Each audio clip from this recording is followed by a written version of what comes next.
Mike?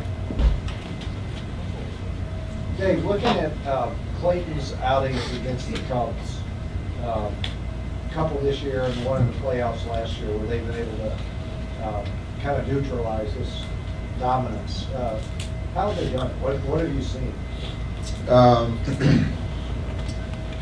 For the outings this year, it's been the slug.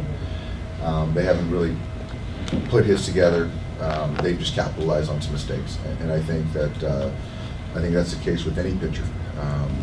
You know, we expect Clayton to go out there focused, and he's obviously prepared and going to help us win a baseball game tonight. But as far as what's happened this year, I think there's just some mistakes that he's made out over the plate, and those guys from Contreras to Rizzo earlier this year,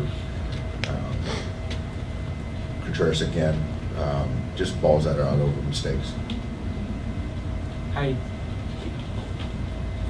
I think the relationship between a pitcher and a catcher is very important. You've got a guy who doesn't have a ton of experience with Clayton. How has Austin Barnes really developed that with Clayton and the whole staff? I think that was one of the things that that we've tried to develop, as far as having all of the starting pitchers to be comfortable with whoever's behind the plate. Yeah, Yasmani's caught him a lot of those starts, certainly.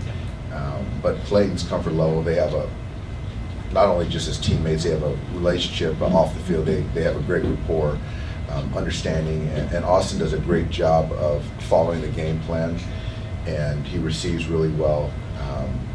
You know, obviously we like him in the box, and Clayton, to his credit, has continued to support me in the sense of not caring who's behind the plate catching him.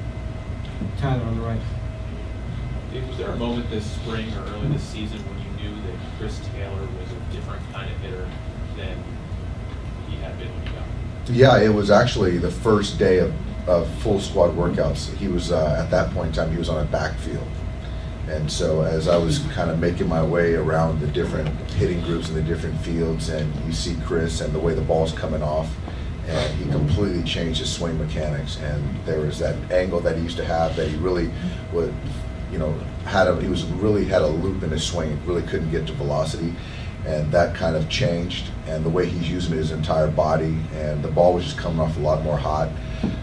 And I remember talking to Andrew at that point in time, saying, this guy, he's a real player right now, and he just became so offensive really quickly. And just a credit to him just committing to it, to be that kind of fringy 4A player, and to really try to shoot the moon as far as commit to a swing change. He did that. It's really paid off.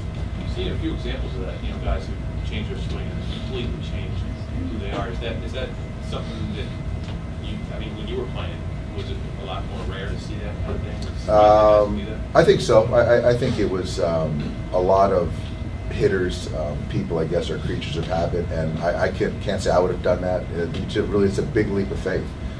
But I think now, with a lot of the information and exit velocity and how people are kind of valued as offensive players this day and age, and just seeing a guy that can slap the ball to right field and can catch it, those players aren't as valuable as much. But Chris can do that with his two-strike approach, but also he can hit the ball to the ballpark and play all over the field. So I think he just made himself a way more valuable player. Microphone here to the left. Hey, Dave. Curtis and Shea struggled yesterday. Looked like they kind of had some trouble with the velocity of both those righties area anyway. How do you battle, I guess, you know, obviously the lefty-righty matchups and the statistics with just what you see with your eyes when you're struggling?